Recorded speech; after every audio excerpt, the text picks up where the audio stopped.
Hi, welcome here. It's Jessica Mahoney. Today we'll be doing an ASMR reading of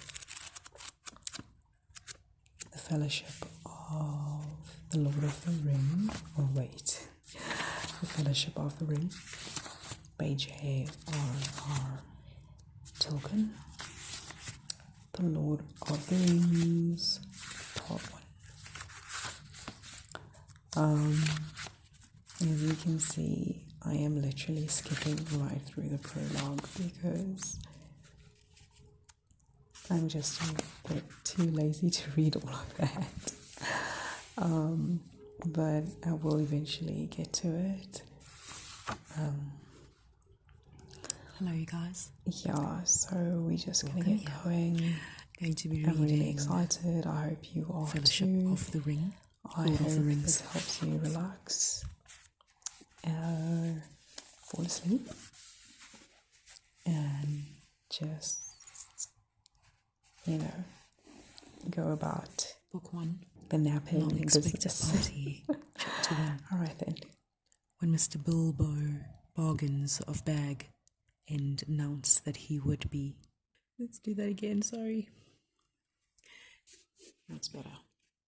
When Mr. Bilbo Baggins of Bag End announced that he would be shortly celebrating his 111st birthday with a party of special magnificence, there was much talk and excitement in Hobbiton.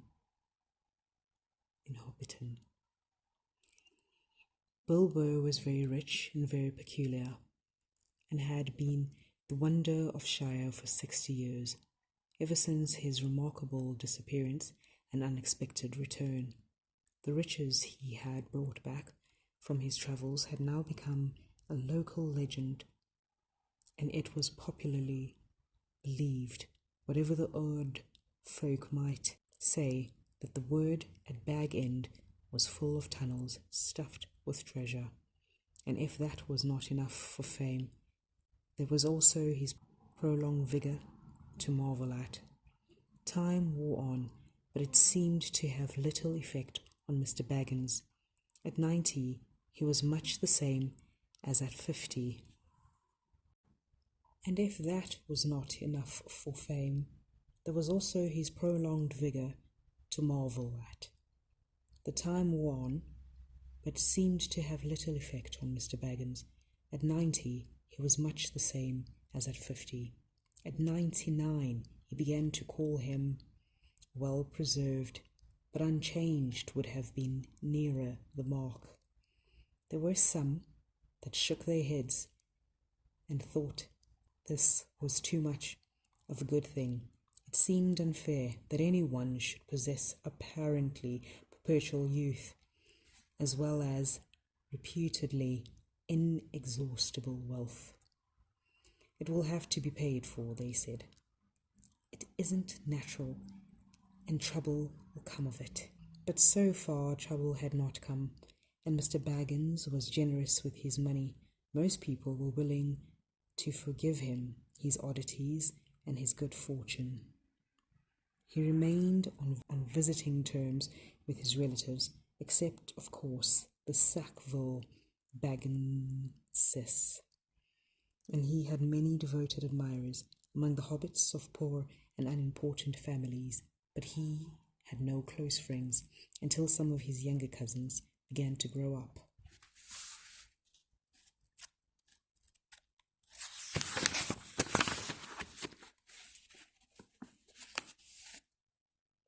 The eldest of these, and Mr. Bilbo's favourites, was Mr. Frodo Baggins. When Bilbo was 99, he adopted Frodo as his heir and brought him to live at Bag End, and the hopes of the Sackville Baggins were finally dashed. Bilbo and Frodo happened to have the same birthday, September 22nd. "You had better come and live here, Frodo, my lad," said Bilbo one day, "and then we can celebrate our birthday parties comfortably together. At the time, Frodo was still in his tweens, as hobbits called the irresponsible twinties. Twinties. Between childhood and becoming age of 33. 12 more years passed. Each year, the Baggins had given very lively combined birthday parties at Bag End, but now it was understood that something quite exceptional was being planned for that autumn. Bilbo was going to be 11-1. A rather curious number and a very respectable age for a hobbit. The old Took himself had only reached 130, and Frodo was going to be 33. 33, an important number, the date of his coming of age. Tongues began to wag in Hobbiton and Bayweather, and the rumour of the coming event travelled all over Shire. The history and character of Mr. Bilbo Baggins becomes once again the chief topic of conversation. The elder folk suddenly found their reminiscence in welcome demand. No one had a more attentive audience than old Ham Gumgee, commonly known as the Gaffer. He held forth at the Ivy Bush, a small inn at the Bayweather Road, and he spoke with some authority, for he had tended the garden at Bag End for 40 years, and had helped old Holman in the same job before that. Now that he was himself growing old and stiff in the joints, the job was mainly carried on by his youngest son, Sam Gamgee. Both father and son were on very friendly terms with Bilbo and Frodo. They lived on the hill itself, in number 3 Bagshot Row, just below Bag End. A very nice, well-spoken, gentle hobbit is Mr. Bilbo, as I've always said, the Gaffer declared.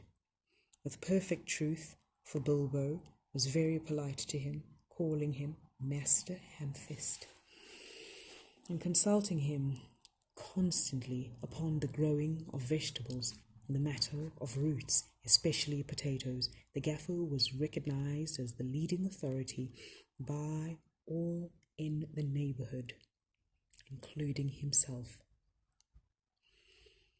But what about this Frodo that lives with him? Asked the old Noaks of Braywater. Baggins is his name, but he's more than half a brandy-buck, they say. It beats me why any Baggins of Hobbiton should go looking for a wife away there in Buckland, where folks are super queer. And no wonder they're queer, but in Daddy Two-Foot, the Gaffer next door, neighbour, if they live on the wrong side of the Brandywine River and right agin the old forest, that's a dark, bad place, if half the tales be true. You're right, Dad, said the Gaffer. Not that the brandy-bucks of Buckland live in the old forest, but they're a queer breed, seemingly. They fool about with boats on that big river, and that isn't natural. Small wonder that trouble come of it, I say. But be that as it may, Mr. Frodo, it is as nice as a young hobbit as you could wish to meet. Very much like Mr. Bilbo, in more than books, in more than looks. Oh, God. So I had a much needed green tea break.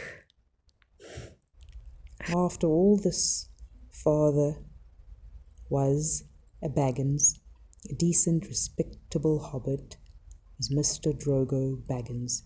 There was never much to tell of him till he was drowned Drowned, said several voices. They had heard this and other darker rumours before, of course, but hobbits have a passion for family history, and they were ready to hear it again. Well, they say, said the gaffer.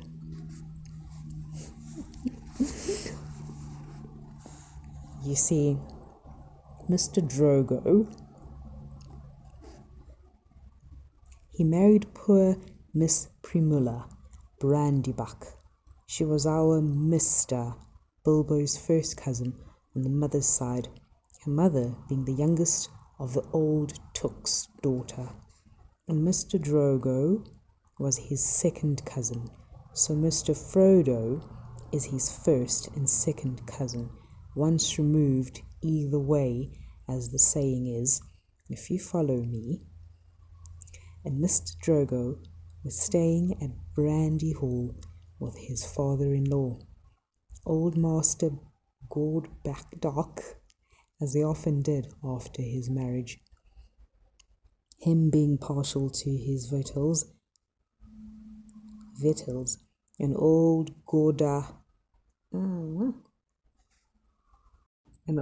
Gobberduck keeping a mighty generous table, and he went out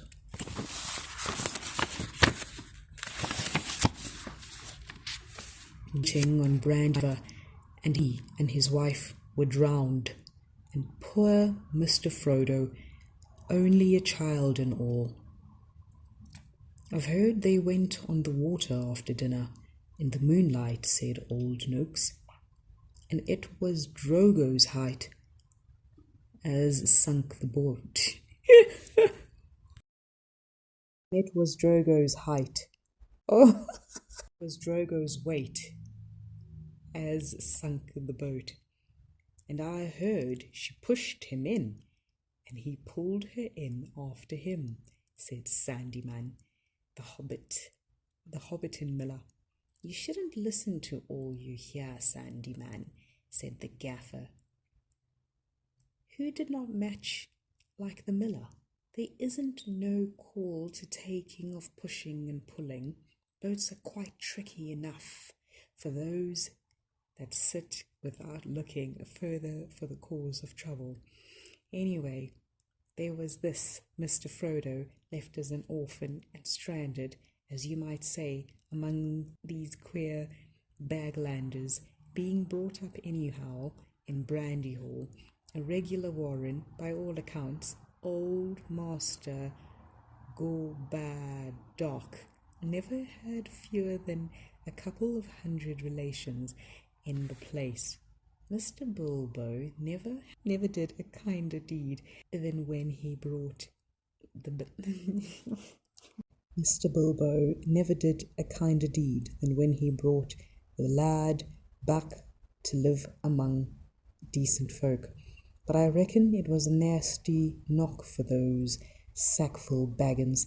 They thought they were going to get bag end that time when he went off and was thought to be dead, and the living, and never looking a day older, bless him. And suddenly he produces an heir, and he was all the papers made out proper.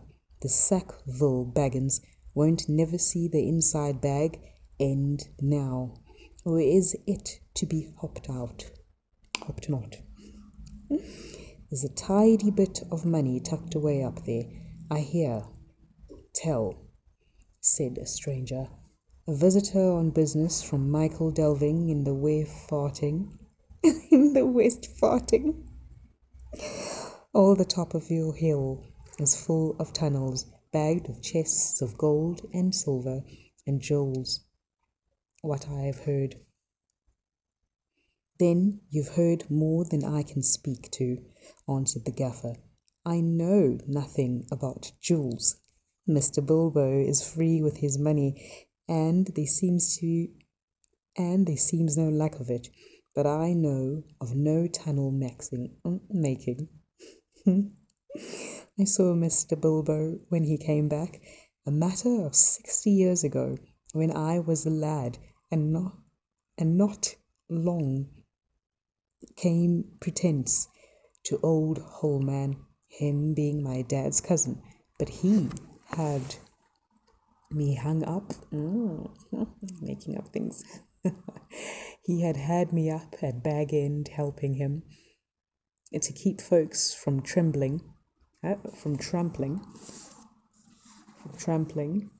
all over the garden while the sale was on. And in the middle of it, Mr. Bilbo comes up the hill with a pony and some mighty big bangs, a couple of chests. I don't doubt they were mostly full of treasure he had picked up in foreign parts, where the mountains of gold, they say, but there wasn't enough to fill tunnels. But my lad Sam say, but there wasn't enough to fill tunnels. But my lad Sam will know more about that.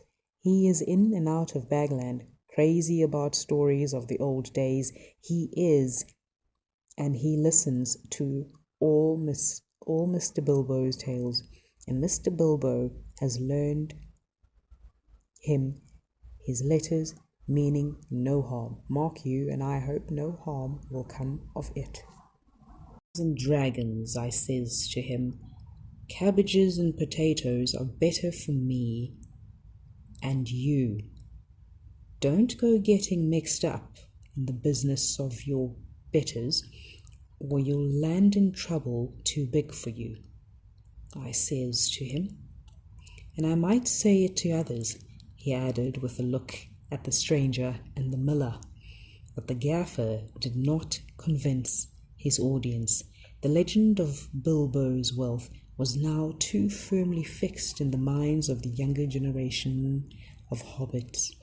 But he has likely enough been adding to what he brought at first, argued the miller, voicing common opinion. He's often away from home, and look at the outlandish folk that visit him. Dwarfs coming at night, and the old wandering conjurer, Grandolph and all. You say what you like, Gaffer, but Bag End, a queer place, and its folk are queerer, and you can say what you like about what you know more than you do of boating.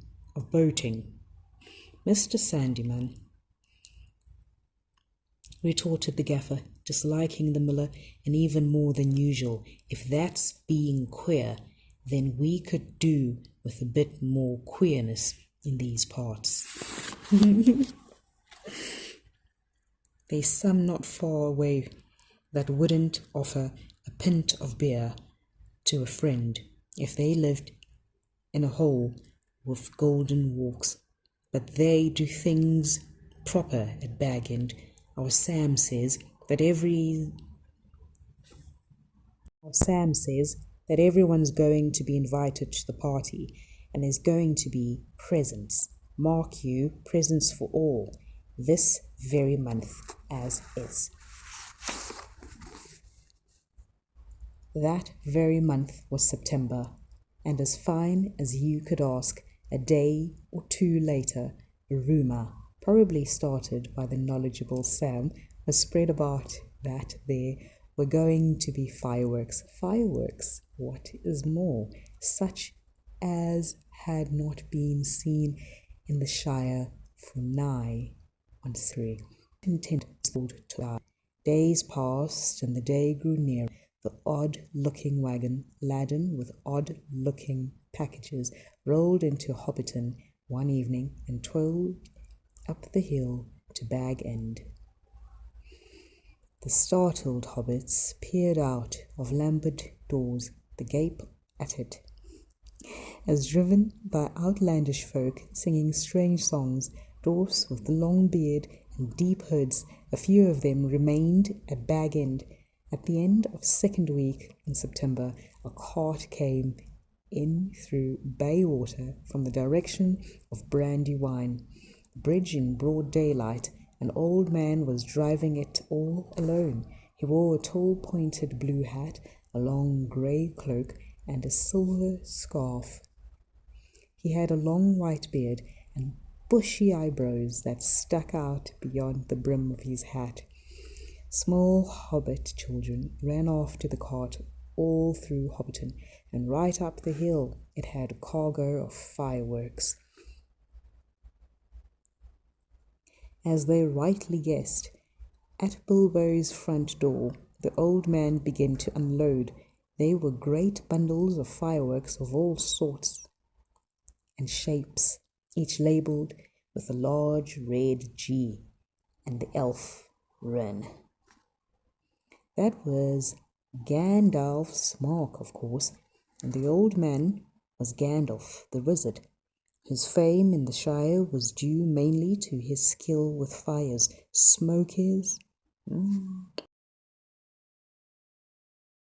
Shire was due mainly to his skill with fires, smokes, and lights.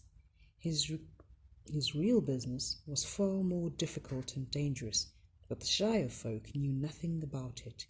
To them, he was just one of the attractions at the party, hence the excitement of the hobbit children. "G for grand," they shouted, and the old man smiled. They knew him by sight, though he only appeared in Hobbiton occasionally and never stopped long, but neither they nor any but the eldest of their elders had seen one of his firework displays. They now belonged to a legendary past. When the old man, helped by Mr. Bilbo and some dwarfs, had finished unloading, Bilbo gave a few pennies away, but not a single squab or cracker was forthcoming. Not a single squab or cracker was forthcoming, to the disappointment of the onlookers. "Run away now," said Gandalf. "You will get plenty when the time comes." Then he disappeared inside with Bilbo, and the door was shut. The young hobbits stared in vain for a while. They feared that the party would never come. Instead, Bag End, Bilbo and Gandalf were sitting at the open window of a small room, looking out on the garden. Okay, guys, I think I am going to call it a night, and I hope we're just gonna mark it. This is how I do it. I hope you've enjoyed this reading, and I hope this helps you fall asleep. If you are taking a night sleep or you're taking a day nap, I hope this helps you fall asleep. And yeah, stay tuned for more. I'm not going to tell you what page we're on, but yeah, we're on that page, and we'll see you soon. And trying to get this to focus. It won't focus. Anyway, like I said, I hope you guys really enjoyed this ASMR reading of The Ring, and it was literally just the first part. Like, I literally just started. Good night. So, and I'll see you soon.